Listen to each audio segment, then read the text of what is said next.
Y bueno, muchísimas gracias a CEMIT, a COC Pyme Cantabria, a Juan por confiar en mí y por darme una excusa para volver a Santander, que siempre viene muy bien. Y nada, voy a empezar. Pues como decía Rafa, Prodigioso Volcán es una empresa en la que nos dedicamos a transformar a las compañías a través de diferentes palancas. Una de estas palancas es la comunicación interna y externa, otra es la creatividad. Y la inteligencia artificial ha resultado ser, en los últimos 3 años, también una palanca muy potente de transformación dentro de las organizaciones de todo tipo, porque simplemente por el hecho de querer integrar la inteligencia artificial ya llevamos a cabo, activamos una serie de mecanismos en los procesos, en los equipos, que nos hace ver todo con un prisma nuevo y de verdad que entramos en esos procesos de transformación. Lo que pasa es que está costando un poco, ¿no? La inteligencia artificial no nos ha llevado tan rápido como creíamos o al punto en el que creíamos que debíamos estar, pero sí que nos está llevando a otros lugares. Voy a empezar porque tengo un pequeño índice, lo he dividido en 3 partes. La primera voy a hablar un poquito de inteligencia artificial y comunicación, de la relación entre las dos. Luego voy a hablar de nuevas posibilidades creativas, que es básicamente contaros algunos proyectos que hemos hecho nosotros últimamente que puedan ser pues, inspiradores y sobre todo creo que es importante no hablar de IA en abstracto, sino aterrizar los casos de uso, ¿no? Para qué la estamos usando.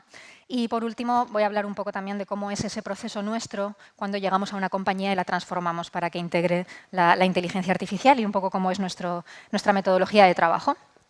Así que nada, empiezo con inteligencia artificial y comunicación. Y la primera idea que tengo que dar, porque no sé si todos somos conscientes de esto, es que dentro de la comunicación digital, obviamente no de la comunicación así interpersonal en físico, pero dentro de la comunicación digital ya no hay nada que esté fuera del ámbito, del entorno gravitatorio de la inteligencia artificial, de ese campo gravitatorio. Nada, toda la comunicación digital de alguna manera está influida por la inteligencia artificial. ¿Por qué digo esto? Pues lo vais a entender con la siguiente diapositiva, pero no estoy hablando solamente de esa sospecha que tenemos cuando vemos una imagen o cuando vemos un vídeo de que esté creado con inteligencia artificial, no solamente esa sospecha que todos tenemos, esa pequeña psicosis, e incluso cuando nos envían la invitación a un evento y decimos esto debe estar escrito, esto lo han escrito con ChatGPT y ya vamos identificando esas marcas, ¿no? Hablo de todo eso, de la desinformación, de los deepfakes, de la sospecha cuando leemos textos, pero hablo también de cuando pensamos, esto lo estoy viendo porque me lo ha recomendado un algoritmo, no porque yo de verdad hubiera llegado a esta información. Así que, de alguna manera, toda la comunicación digital tiene a la inteligencia artificial detrás. Y no sé si nos estamos dando cuenta de esto. ¿Qué significa esto, entre otras cosas? Estamos cambiando nuestra manera de escribir. No sé si habéis visto este artículo de Reason Why, es muy bueno, a mí me gustó mucho cuando salió. Wikipedia ha sacado una lista, digamos, de una especie de guía de los vicios lingüísticos que tiene la inteligencia artificial, que tienen en concreto los modelos de lenguaje, y cómo escriben, ¿no? Cómo podemos estar un poco alerta de estos vicios. Uno de ellos, bueno, el más importante, yo creo, es que tienden a enfatizar en exceso el simbolismo y la importancia de cualquier asunto. Todo es muy grandilocuente, ¿no? Les hablas de un pueblo pequeño que tiene 100 habitantes y te dicen, no, porque estos pueblos son la resiliencia de la comunidad. Y, o sea, todo le dan como una cosa muy simbólica, ¿no? Y muy muy importante, ¿no? Cuando en realidad pues no tiene por qué serlo. Lo revisten todo de importancia. Los gerundios, muchísimo cuidado con los gerundios que aparentan análisis, pero que no tienen ningún análisis detrás, mejorando la experiencia del usuario, reflejando la importancia del ecosistema. Todos esos verbos los pone porque quedan bien, no porque detrás haya nada, ¿no? Y luego están una de las más peligrosas, que son las atribuciones vagas. Algunos expertos señalan, se suele decir, diversos informes han señalado, si no le preguntas cuáles son esos informes, si no le pides que te dé las fuentes, todo eso queda en una vaguedad, ¿no? Y no todo el mundo tiene la formación o tiene el hábito para ir rastreando dónde está la fuente original de lo que ha dicho el sistema. Así que, para no parecernos a esto, los que lo conocemos estamos cambiando nuestra forma de escribir. Yo ya no utilizo los gerundios, ya no utilizo nunca jamás terminaría un texto con en definitiva o en resumen, porque sé que van a pensar que lo he hecho con IA. Entonces, hay cosas que ya no uso, entonces me está influyendo al revés, ¿no? Estoy escribiendo de otra manera porque sé que si no, me van a leer en clave IA. O sea, está afectando toda la comunicación. Lo que pasa es que es a un nivel cognitivo muy sutil que no terminamos de hacerlo consciente, ¿no? Pero es importante saberlo. Y estamos leyendo distinto, y estamos buscando en Internet distinto, estamos accediendo a la información de otra manera. Sabéis que hasta hace unos meses, yo creo que no hace ni un año, la búsqueda en Google era distinta. Teníamos nuestro listado de links, como mucho teníamos algunos destacados, que nos entresacaba la búsqueda, pero teníamos el listado de links al que estábamos acostumbrados, ¿no? Y ahora lo que tenemos es la vista creada con IA, este parrafito donde los modelos de lenguaje nos hacen un remix de la información de varias fuentes. Esto afecta muchas cosas en comunicación. Lo primero que afecta es que lo que llamamos el clic cero. Hay muchas búsquedas ahora de clic cero. La gente entra, lee y sale. Y no hace clic en ningún sitio. Lo cual preocupa mucho a las marcas sobre cómo conseguir esa visibilidad de su página web cuando hemos invertido durante 20 o 30 años tantísimo dinero en las páginas web y ahora resulta que nadie hace clic. O que la IA no nos elige como uno de las fuentes principales, ¿no? Aquí tenemos muchos problemas que resolver. Nosotros trabajamos con los clientes en posicionamiento IA, que en realidad no es tan distinto del posicionamiento de marca habitual, pero que sí que hay que tener en cuenta ciertas cosas que están siendo diferentes, ¿no? Aparte de que esta búsqueda es 10 veces más contaminante que la búsqueda anterior. O sea que está cambiando muchísimas cosas. Claro, y ahora vais a entender esta imagen. Cuando buscábamos en Google y teníamos nuestro listado de links, ya estábamos viendo la realidad y la información desde una ventana, ¿no? La ventana que Google nos permitía, o que Bing nos permitía, si es que alguien usaba Bing, ¿no? y no Google. Y eso ya era una ventana porque la información ya estaba mediada. No llegamos a la información de manera directa, sino que hay un algoritmo, el mítico PageRank y demás, que ya nos está mediando esa información. Ahora ya no es una ventana, ahora es una mirilla, así de pequeña, porque está mediada dos veces. Está mediada por el algoritmo de búsqueda y está doblemente mediada por el algoritmo que refunde ese párrafo para darnos esa información.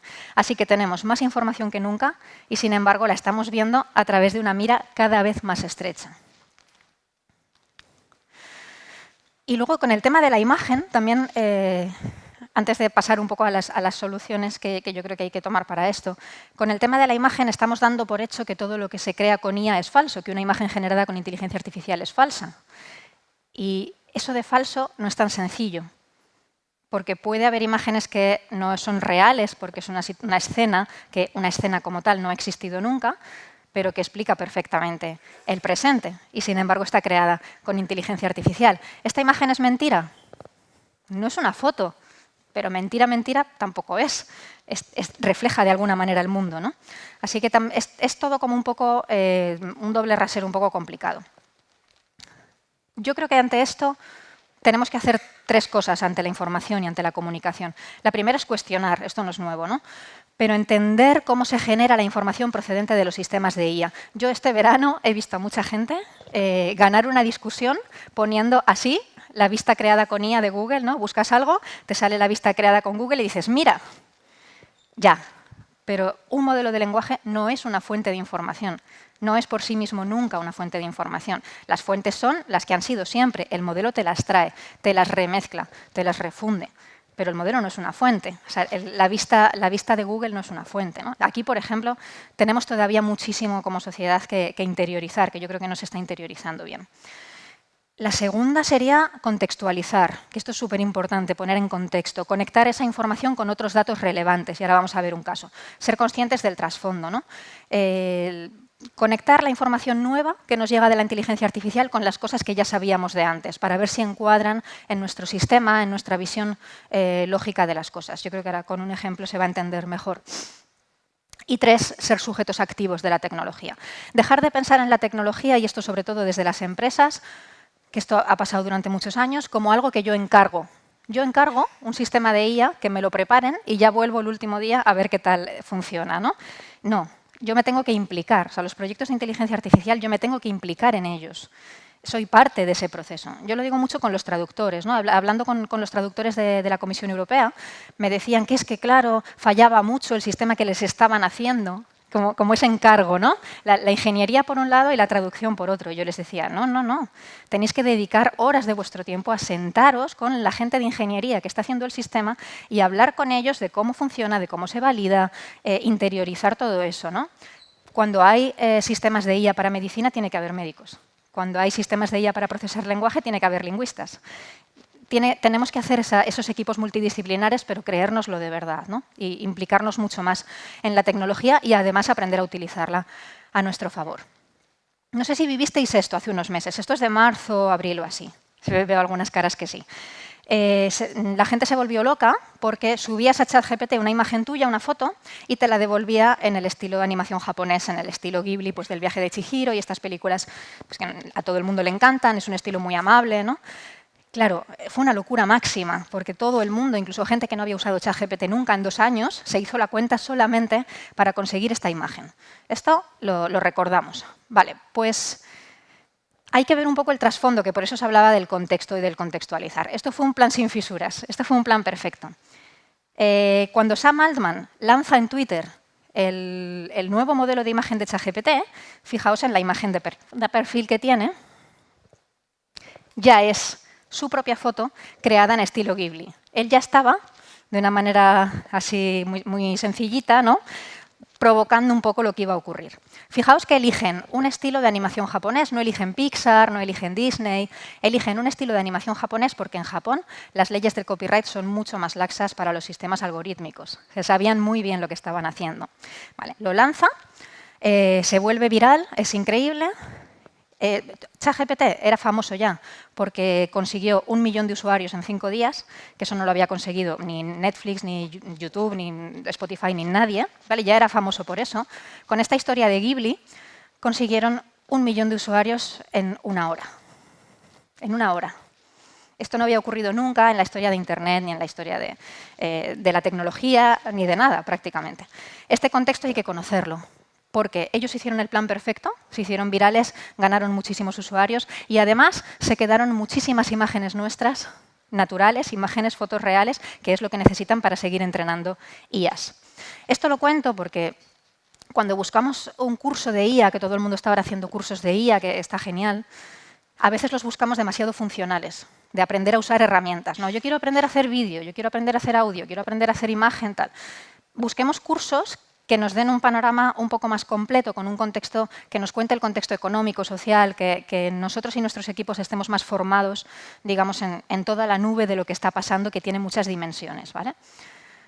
El contexto es el mar, ¿vale? Es verdad que debería haber un faro, que debería ser la ética. Lo que pasa es que la ética, el problema es que cada uno la entiende distinto. Pero este contexto del que hablamos no es un contexto solamente tecnológico, es un contexto social, es un contexto empresarial, es un contexto de recursos humanos, es social, tiene muchas partes, ¿vale? Entonces tenemos que entender la inteligencia artificial dentro del contexto completo. Y voy al 2, que es, vale, en este mar, en este contexto en el que estamos viviendo, que la inteligencia artificial está afectando tanto a la comunicación, también podemos hacer cosas buenas, también podemos hacer cosas interesantes para las empresas o para la sociedad incluso. Nosotros tenemos un sistema que se llama Clara, que es un sistema de análisis de la claridad del lenguaje. Lo lanzamos en 2020 con la IA que había disponible entonces, que era un clasificador. Y lo que conseguíamos era que ante un texto nuevo nos dijese si estaba más cerca de ser un texto claro o de ser un texto no claro.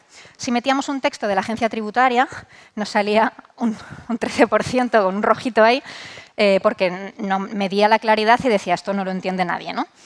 A medida que tú ibas cambiando el texto, lo ibas mejorando, te iba dando pautas, ese porcentaje iba subiendo, se iba cambiando del rojo al verde, pero Clara solamente era un evaluador, ¿vale? Que estaba hecho por lingüistas computacionales, muy cuidado, pero que al final lo que hacía era evaluar tu texto. Este octubre, de hecho el día 7 lo vamos a presentar, la nueva versión. Hemos tardado 5 años porque los modelos de lenguaje no nos daban confianza. A las expertas nuestras de comunicación clara no les daba mucha confianza, pero hemos conseguido por fin integrar un modelo de lenguaje, en este caso es Gemini, en la nueva versión de Clara. Y a partir de la semana que viene seguramente ya lo podréis probar en clara.comunicacionclara.com. No solamente te va a evaluar la claridad de tu texto, sino que además te va a dar sugerencias de reescritura, que es un poco pues, lo que ya la expectativa del usuario viene pidiendo pues, por el tema de ChatGPT, ¿no? ¿Para qué está pensado Clara?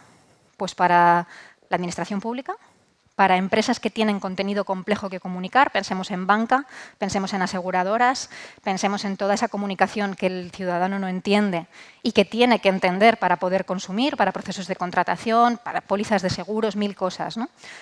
La tecnología va cambiando, pero en realidad lo que importa es el caso de uso. Clara sigue siendo Clara, sigue teniendo el mismo objetivo, el mismo propósito, aunque hayamos ido evolucionando la tecnología. Entonces, no pensemos en tecnología, pensemos en el caso de uso, pensemos en el problema que queremos resolver y la tecnología nos irá acompañando y la iremos evolucionando. Quiero decir que no esperemos a que la IA sea perfecta y no falle y no alucine para empezar a invertir, ¿no? Yo empezaría con la tecnología que tenemos ahora. Hemos hecho más cosas. Bu es un asistente de miedos creativos que hemos hecho con el Club de Creativos de Madrid. Cuando tú te dedicas a la publicidad o te dedicas a la creatividad en alguno de sus campos, pues tienes unos miedos, ¿no? El miedo creativo, ¿no? El miedo a lanzar una idea, el miedo a proponérsela a alguien, el miedo a sacarla de tu cerebro porque piensas que a lo mejor en cuanto la saques de alguna manera se va a desvirtuar.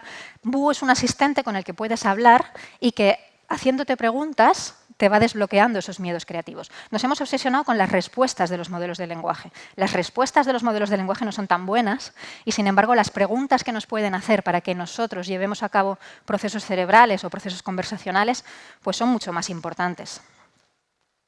Hemos hecho también Exploratorium con una herramienta española que se llama Graphext. Graphext lo que hace es, tú le subes un montón de textos, en este caso hemos subido tendencias, radares de tendencias, ¿vale? Informes de estos que salen de macrotendencias en todos los sectores.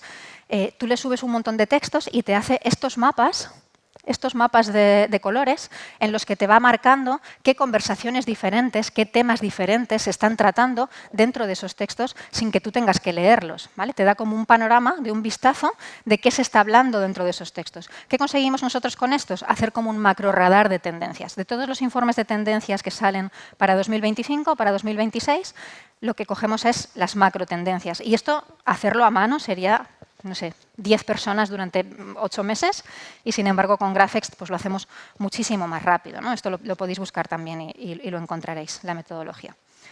Hemos hecho un evento con Ferran Adrià. Esto fue muy difícil porque lo que hicimos, le propusimos a Ferran hacer un modelo de lenguaje, entrenar más bien un modelo de lenguaje con una metodología de innovación que está creada por el Bulli que se llama Sapiens, de forma que cuando Ferran quiere innovar a partir de un concepto, como puede ser un tomate, el sistema le vaya haciendo las preguntas correctas para desarrollar ese proceso de innovación. Y bueno, él tiene diferentes métodos, el método histórico, el método léxico, a través de la palabra tomate, a través de la historia del tomate. Él va encontrando puntos de innovación. Pero hacer esto solo es mucho más complicado que hacerlo en conversación constante con un modelo de lenguaje, que fue un poco lo que Ferran probó en este evento delante de 300 personas y la verdad que salió muy bien y yo creo que él mismo se convenció de que la inteligencia artificial conversacional en concreto le podía ayudar. Y esta semana, no sé si lo habréis visto, hemos lanzado La Escalera. La Escalera es un proyecto muy especial, hemos estado trabajando en él muchos meses. La Escalera son avatares. Habréis visto los avatares generados con IA, que ya son muy realistas, que puedes hablar con ellos, incluso entablar una conversación. Hemos hecho 8 avatares, 2 por cada generación. Un chico y una chica de la generación Z, un chico y una chica de la generación Millennial, de la generación X y de la generación Boomer. Y en esta plataforma podéis hablar con ellos. ¿Cuál es la idea? Que tú puedas hablar, pues por ejemplo, con Noah, que es la chica de la generación Z, puedas entablar, son personajes ficticios, pero están basados en informes sobre la generación Z, sobre cómo se comportan, cómo hablan, cómo son sus hábitos de consumo, cuáles son los valores que premian en las marcas, por ejemplo. Entonces tú le puedes lanzar a Noah una idea. Se me ha ocurrido una idea de negocio que podría ser esto y esto y esto. ¿Cómo la recibiría tu generación? Y ella te dice, pues mira, esto no nos va a gustar nada porque no nos gusta hablar por teléfono, por ejemplo, o siempre tenemos el móvil en silencio, o le damos mucho valor a la acción social de las marcas, X cosa, ¿no? Tú puedes ir hablando con ella, ir perfilando un poco esa idea tuya de negocio. Si sometes tu idea de negocio a toda la escalera, habrás visto cómo van a recibir tu idea 4 generaciones diferentes, sin tener que llegar a hacer un estudio de mercado, sin tener que llegar siquiera ni a hacer un focus group, ¿no? Que sería como el nivel siguiente. Antes de empezar, ya puedes recibir un feedback más o menos realista y sin coste. Lo que hemos descubierto con estos casos de uso que os acabo de contar es que no son tanto herramientas para crear, como pensábamos al principio, no, son herramientas para que te escriban un texto, para que te hagan una imagen, no es tanto eso. Su mayor valor está en que te ayuden a pensar cómo crear mejor. Son herramientas de inspiración, son herramientas de simulación. Esa es un poco la auténtica naturaleza de la inteligencia artificial generativa que hemos visto en estos años. Así que es un poco la moraleja de lo que nosotros hemos aprendido lanzando estos casos de uso. Y vamos al tercer punto, que es el último, que es la transformación IA. ¿Vale? Ya nosotros tenemos esta experiencia, nosotros empezamos en 2023 a integrar la IA dentro de Prodigioso Volcán para que todo el mundo estuviera formado para poder llegar precisamente a estos casos de uso. Y hemos seguido una metodología que después hemos trasplantado en otros clientes y que nos ha funcionado bien y que es la que os voy a contar ahora. Realmente todo empieza en la formación. Y muchos clientes se acercan a nosotros por la formación, porque quieren un curso de IA. Sabéis que la ley, además el artículo 4 de la ley de IA, obliga a que formes a tus trabajadores en inteligencia artificial si la usan. No solo si la desarrollan, sino si la usan. Si la utilizan, tienen que estar formados. Pues mucha gente se ha acercado a nosotros por esto, ¿no? Nosotros vendemos paquetes de clases y tal. A veces quieren probarlo pues, un grupo cápsula, los socios o un grupo de gente, y después normalmente se da formación a toda la plantilla. Después de esta formación, que es niveladora, que sirve para que todo el mundo esté en la misma página, todo el mundo sepa de qué va la historia, hacemos talleres de herramientas y luego pasamos al recuadro, que es la extracción de los casos de uso. Lo más importante en una empresa es que la propia gente, los propios profesionales, sean capaces de dar con los casos de uso que van a aportar productividad o que van a aportar eficiencia o que van a aportar originalidad, porque son los profesionales los que conocen muy bien su trabajo y tienen que conocer muy bien la IA para poder hacer el mix, si no, no se llega a estos casos, ¿no? Hacemos talleres en los que extraemos esos casos de uso a partir de dinámicas de brainstorming y demás, y siempre hay gente que se compromete mucho con un caso de uso. Siempre hay alguna persona que se compromete especialmente con un caso de uso. A mí me vendría genial un asistente que me ayudase con la contabilidad, hiciera esto o lo otro, ¿no? Ahí pasamos a la entrevista personal, en la que definimos muy bien cómo va a ser ese caso de uso y lo que entregamos a la dirección es una hoja de ruta. Una hoja de ruta con todos los casos de uso que han salido de manera comprometida y los priorizamos, junto con la dirección los priorizamos de alguna manera, ¿no? A partir de ahí podemos iniciar la implantación de esos casos de uso. Nosotros no somos un proveedor técnico, a veces hace falta un proveedor técnico, pero sí que hacemos como todo el camino para que tu organización esté preparada para absorber de alguna manera la IA, ¿no? La gente tiene que adquirir una nueva mochila de capacidades. No es que nos vaya a quitar el trabajo, no, pero sí que nos tenemos que transformar un poco, ¿no? Tenemos que adquirir capacidades nuevas, pues igual que ha pasado tantas veces, ni más ni menos, ¿no? Hay un primer nivel, bueno, esto es fundamental y por eso lo pongo en verde, que es el uso avanzado y crítico de modelos de lenguaje como gestores de conocimiento. Esto es lo más importante. O sea, hay que entender los modelos de lenguaje como gestores de conocimiento dentro de la organización y todas las organizaciones tienen conocimiento, ¿no? que gestionar. Mayor autonomía tecnológica para automatizar tareas, ya si aprendes a automatizar cositas, fenomenal, te haces un profesional digital muchísimo más interesante. Y en general hay que mejorar nuestras capacidades digitales en la mejora en el tratamiento de ficheros y formatos y demás, eso seguro. Hay un segundo nivel que ya es pues que aprendas un poquito a programar o que hagas automatizaciones con algunas herramientas sin código, que aprendas un poquito de procesamiento de lenguaje, eso ya es como nivel 2. Porque ahí ya, además, puedes ganar mucho criterio propio a la hora de hablar de inteligencia artificial, ¿no? De la regulación europea, de consideraciones éticas, ya como que vas subiendo en la escalera. Y arriba del todo tendríamos figuras de autoridad, ¿no? Que son clave en la toma de decisiones sobre IA en procesos en negocio y en aplicación. Es un poco la pirámide. Si tenemos a toda la organización aquí, es un triunfo ya increíble. Solo que puedan hacer un uso avanzado y crítico de los modelos, ¿vale? O sea, que tampoco nos lo tomemos como un camino que hay que seguir hasta arriba. Y luego está la gobernanza, que habréis oído hablar muchísimo de la gobernanza IA. Cuando todavía no habíamos terminado la gobernanza del dato, llega la gobernanza de la IA, ¿no? Yo recomiendo siempre, nosotros lo tenemos y creo que es como lo mínimo para tener en una organización, el marco ético. ¿Por qué usamos la IA? ¿Por qué no la usamos? ¿En qué casos sí? ¿En qué casos no? Y de alguna manera cómo contamos a la gente, tanto interna como externamente, cómo estamos integrando la IA y por qué, ¿no? Porque hay muchas cuestiones espinosas. Esto debería conocerlo toda la plantilla. Luego está el argumentario. El argumentario, yo recomiendo mucho tenerlo, porque te pueden preguntar, ¿Y cómo puede ser que estés usando la inteligencia artificial y no te preocupan tus trabajadores y los vas a echar y vas a disminuir tu calidad y vas a abaratar tus precios? Estas preguntas las hacen muchas veces los clientes, los proveedores, y hay que estar preparado, ¿no? Todo el mundo que tenga, todos los trabajadores que estén expuestos al exterior, ¿no? A clientes y demás, tienen que poder hablar sobre IA de una manera pues, con autoridad y con convencimiento y con un argumentario formado, ¿no? Y luego está la política de uso. La política de uso es muy recomendable porque lo que podemos hacer es listar todos los casos de uso, para qué usamos la inteligencia artificial en esta empresa y mapearlas con los niveles de riesgo de la ley europea. Sabéis que hay un riesgo inaceptable, un alto riesgo, un riesgo limitado.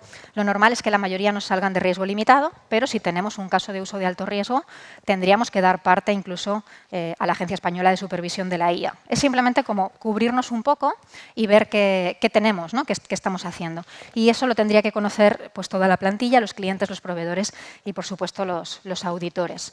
Esto es lo que yo creo que habría que empezar a hacer ya en 2025, ¿no? En 2025 deberíamos tener esta capa de gobernanza ya cubierta y luego pues ir avanzando. Y estoy ya terminando, pero hay un fenómeno que sí que quería contar porque se me ha dado a mí y en mi empresa y se nos ha dado en muchos de los clientes en los que hemos trabajado, que es el encapsulamiento. No hay mayor error que poner un súper experto en IA en una empresa. Porque pones un súper experto o una súper experta y dices, he traído a esta persona que nos va a solucionar todos los temas de inteligencia artificial. ¿Y qué hace el resto de la organización? Se duerme, porque ya hay alguien que lleva las riendas y que les va a decir todo lo que tienen que hacer. Ese es el máximo error. Ahí se produce un encapsulamiento, porque hay una persona señalada, un experto o una experta señalados, y el resto de la compañía dice, bueno, como está esta persona, yo todo lo que llegue de IA se lo voy pasando. Y la inteligencia artificial no es, yo utilizo este símil mucho, no es una lámpara que he puesto en una salita y la gente va a mirarla, ¿no? La inteligencia artificial es una linterna que llevamos todos en la mochila. Tú llevas una linterna, tienes que saber usarla, porque la tienes, ¿no? Tienes tu cuenta de ChatGPT o tienes tu cuenta de Copilot y tienes que saber darle uso, ¿no? Esa es un poco la idea. Es un uso mucho más individual de lo que parece, por lo menos en este punto. Luego están los grandes casos de uso transversales, pero tiene que haber una proactividad individual, ¿no? Así que si estáis pensando ya en que en vuestra organización se está encapsulando el asunto, empezad a tomar medidas. Y ya por último, lo que es la alineación, ¿no? Hablamos mucho en IA de alineamiento o de alineación. También en la ley europea se habla mucho de esto. La alineación corporativa quiere decir recordar para qué queríamos usar la IA, porque se nos está olvidando. Con tanta inteligencia artificial por todos lados, se nos olvida un poco qué problemas teníamos antes de que llegase y en qué estábamos, ¿no? En qué queríamos resolver. Lo que no puede ser es que el hype de la inteligencia artificial se coma todo tu I+D. ¿Vale? Hay que mantener un poco la cabeza fría.